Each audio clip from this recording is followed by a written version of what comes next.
बहुत समय पहले पहाड़ों और घने जंगलों से घिरे एक छोटे से गांव में लोग बड़े प्रेम से रहते थे। गांव का नाम था सत्यपुर। वहां किसी के घर में ताला नहीं लगता था। लोग एक दूसरे पर इतना भरोसा करते थे कि अगर कोई अपना सामान रास्ते में भी भूल जाए तो शाम तक उसे वही सुरक्षित मिल जाता था। गांव से थोड़ी दूर एक प्राचीन बरगद के पेड़ के नीचे एक विशाल काला पत्थर पड़ा था। उसके बारे में एक अजीब मान्यता था कि बुजुर्ग कहते थे यह पत्थर हर झूठ को याद रखता है। जो भी इसके सामने झूठ बोलता है उसका झूठ कभी मिटता नहीं। लोग उस पत्थर का सम्मान करते थे, लेकिन समय बदला, नई पीढ़ी आई और उसने इन बातों को अंधविश्वास समझना शुरू कर दिया। सबसे पहले गांव के एक व्यापारी ने झूठ बोला। उसने अपने पड़ोसी से उधार लिया था, लेकिन पत्थर के सामने खड़े होकर कह दिया, मैंने कभी किसी से उधार नहीं लिया। कुछ नहीं हुआ। व्यापारी हंस पड़ा। उसने पूरे गांव में कह दिया कि पत्थर में कोई शक्ति नहीं है। धीरे धीरे दूसरे लोग भी झूठ बोलने लगे। कोई खेत की मेड़ बदल देता, कोई झूठी गवाही देता, कोई लालच में अपने भाई का हिस्सा छिपा देता। हर बार लोग पत्थर के सामने जाकर झूठ बोलते और जब तुरंत कुछ नहीं होता तो उनका डर खत्म हो गया। लेकिन किसी ने एक बात पर ध्यान नहीं दिया कि हर पूर्णिमा की रात उस काले पत्थर पर एक नई दरार पड़ जाती थी। साल दर साल बीतते गए, दरारें बढ़ती गई। उसी के साथ गांव का विश्वास भी टूटता गया। अब लोग एक दूसरे पर शक करने लगे। छोटे छोटे झगड़े बड़ी दुश्मनी में बदलने लगे। गांव जो कभी प्रेम का उदाहरण था, अब कलह का घर बन चुका था। एक दिन गांव में भयंकर सूखा पड़ गया। कुएं सूखने लगे, खेत बंजर हो गए और लोगों के चेहरों से मुस्कान गायब हो गई।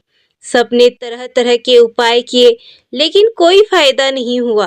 तब गांव के सबसे वृद्ध व्यक्ति ने कहा, समस्या खेतों में नहीं, हमारे दिलों में है। जब तक झूठ खत्म नहीं होगा, यह गांव भी नहीं बचेगा। वह सभी लोगों को उस पुराने पत्थर के पास ले गया। अब वह पत्थर पहले जैसा नहीं था।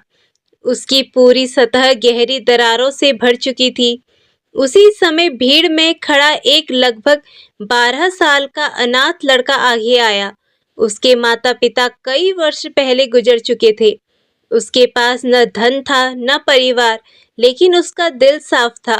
उसने पत्थर पर हाथ रखा और बोला, मेरे पास खोने के लिए कुछ नहीं है। मैं सिर्फ इतना कह सकता हूँ कि मैंने कभी जानबूझकर किसी से झूठ नहीं बोला।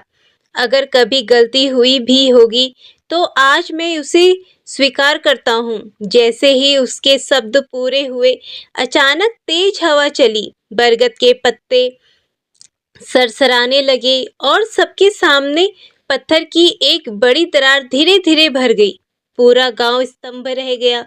लोगों को पहली बार एहसास हुआ कि पत्थर किसी को श्राप नहीं देता, वह केवल लोगों के झूठ का बोझ अपने ऊपर संभालता था।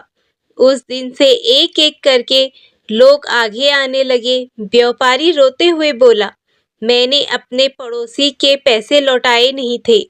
उसने उसी समय पैसे वापस कर दिए। एक किसान बोला, मैंने अपने भाई की जमीन पर कब्जा किया था। उसने जमीन लौटा दी। एक महिला ने स्वीकार किया कि उसने पड़ोसियों के बीच गलतफहमी फैलाई थी। उसने सबसे माफी मांगी। हर सच के साथ पत्थर की एक एक दरार भरती रहती चली गई। गांव में पहली बार लोगों ने देखा कि सच बोलने से इंसान छोटा नहीं होता, बल्कि उसका सम्मान बढ़ जाता है। कुछ ही दिनों में पत्थर लगभग पहले जैसा चिकना हो गया। उसी रात कई महीनों बाद बादल छाए और तेज बारिश शुरू हो गई। सूखे खेतों में हरियाली लौट आई। कुएं पानी से भर गए। गांव फिर से खुशियां लौट आई। उस दिन के बाद सत्यपुर में एक नया नियम बना। किसी भी बड़े निर्णय से पहले लोग उस पत्थर के पास जाकर अपने मन से पूछते, क्या मैं सच बोल रहा हूँ? धीरे धीरे वह पत्थर गांव की पहचान बन गया। दूर दूर से लोग उसे देखने आते थे, लेकिन गांव वाले हमेशा यही कहते, इस पत्थर में कोई जादू नहीं है। असली जादू सच बोलने की हिम्मत में है। जब इंसान सच स्वीकार कर लेता है, तो उसके जीवन की सबसे बड़ी दरार भी भर जाती है।